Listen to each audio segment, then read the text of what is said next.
Kasi nakikita ko si Senador Jinggoy. Opo. Ikaw pala may asuntong ganito, tsaka ganyan, tsaka ganito, tsaka ganyan. Opo.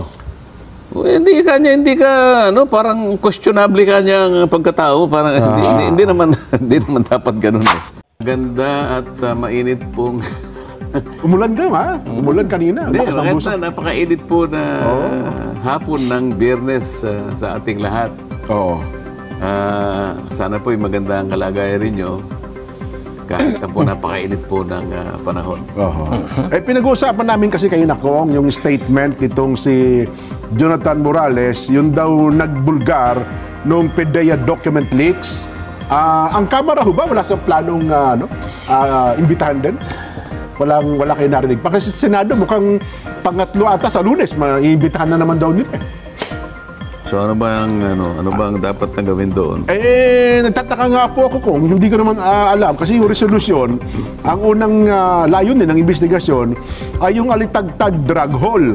Nagtataka lang ho ako bakit nauwi doon sa kanyang ibinubulgar na sinasabing sangkot nga po ang Pangulo, artistang si Marcel Soriano, doon sa dokumentong hawak daw po niya na inilabas din ng ilang mga nasa social media.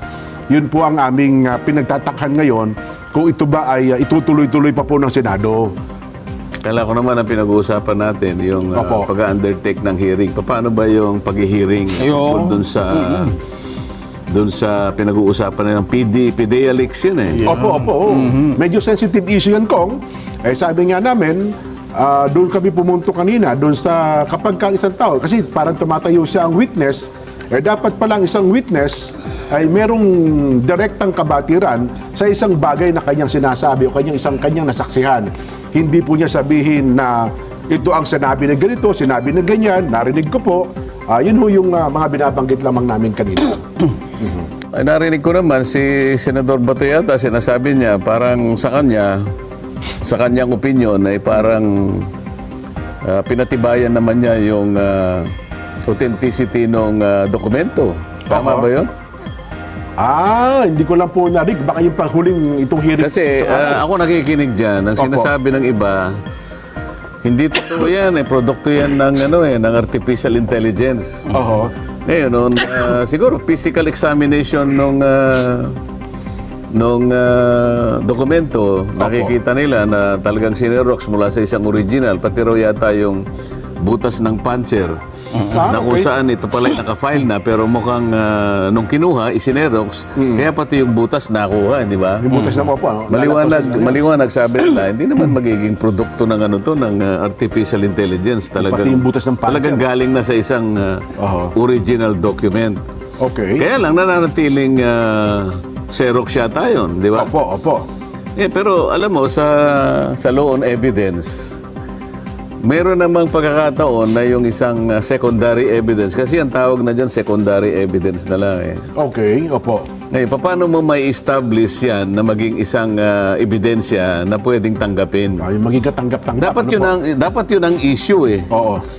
Bago sila magpatawag ng kung sino-sinong personalidad, i-determine muna nila sa magitan ng mga umiiral na patakaran kung paano may establish na yung dokumento na yon ay talagang pwedeng tanggapin bilang isang valid at isang mapagbabasihang ebidensya. Pagkatapos nun, tsaka na lang kayo magpatawag. Ito, valid na to, authenticated na to. Tsaka tayo magpatawag. Ano bang nilalaman itong dokumentong ito? Sa ngayon kasi, tama naman yung sinasabi ng iba na ito ay dapat nanggaling sa personal knowledge nung nag-ulat. Mukhang yung testigo ngayon na parang former officer ng PDEA ay gumawa lang ng ulat base sa informasyon na natanggap niya sa kanyang confidential informant. Informant. Sa mga tweet, ang nakakaalam lahat nun na merong personal knowledge ay yung confidential informant. Sa mga tweet, kailangan lumitaw yun. Kaya lang, sa nature kasi ng trabaho ng isang informant, talagang hindi siya dapat na ipinakikilala. mawawalan, Nakatago talaga po yun. mawawalan ng kahalagahan ng kanyang trabaho, mawawalan ng saysay ang kanyang pagkatao sapagkat hindi na siya confidential informant. Oho. At kahit kailan, wala nang maniniwala sa kanya. Sino mang gumamit sa kanya, Wala. at siya isiniwalat, hindi na rin siya maniniwala doon sa nagsiwalat. Sapagkat ang usapan nila, ikaw naman kanya, di ba, confidential informant nga ako eh. Oho. Tumutulong nga ako sa inyo eh. Oho. Kaya lang, ang nangyari, hindi napatibayan sapagkat hindi yata natuloy yung operation. Opo, may pumigil daw. So yun ang issue, di ba? Yes, may pumigil daw. Kasi po kung sa yun ay ano. natuloy, Opo. napagtibay kahit na hindi na darating yung confidential informant. Opo, kasi talaga Halimbawa, nagkaroon ng kung operation. itinuloy yun, base kasi sa mga nakalap, okay na tayo. Opo. Mukhang may pinagsasaligan na tayo. Sige, ituloy ang operation. Oho. Kaso, ang sinasabi, may pumigil daw, hindi natuloy. Sa mga tweet, talagang yung piece of document na yon ang pinaka-bone of contention. Okay, tama po. Ito ba ay paninimulan ng isang makahulugan at makabuluhang pagsisiyasat? Paano natin gagawin ito? Paano natin i-establish ito Oo. na isang valid piece of evidence? Oho. Kasi kung hindi natin ma-establish na gano'n, huwag na natin ituloy ito. Wala namang kapupuntahan ito. Di ba? Nga po. Sa pagsikapan nila, sa pamagitan ng kanilang mga kaparaanan, kung paano na yung secondary evidence ay ma-establish na isang katanggap-tanggap na ebidensya. Ayun, opo. Kasi Ginagawa naman namin yun. Halimbawa, Opo. kahit sinong merong karanasan sa legal or trial practice, kapag ang nakuha niya ay Xerox copy lang, Opo. gagawa siya ng paraan yun para yun ay tanggapin ng korte. Sapagkat yun ay isang napakatibay na dokumento para sa kanya. Oho. Sapagkat ilalaban niya yung kanyang kaso eh. Totoo po. Kapag yung ano na yun, yung ebidensya na yun ay hindi tinanggap ng korte, hihina yung kanyang posisyon. Oho. Mapasaan man siya, mapadepensa, mapaprosecution. Oho. Kaya gagawa siya ng paraan, kahit na yung ebidensya na yun ay Xerox copy, i-establish niya as a secondary evidence. Ayun. Kaya nung tanungin po, Kong, yung Director General ng Philippine Drug Enforcement Agency, Director General Lasso, parang tinanong sa kanya, ano ba masasabi mo dito sa dokumento na binabanggit dito si Jonathan Morales? Ang naging sagot po niya hindi ko po masagot kasi, Your Honor, dahil sa una bes, wala po kaming ganyan Naninindigan po ang pamunuan ng PDEA na walang ganung dokumento, walang ganung record, kaya hindi niya masagot kung totoo o hindi totoo yung sinasabi po ng mga nagtatanong sa kanya.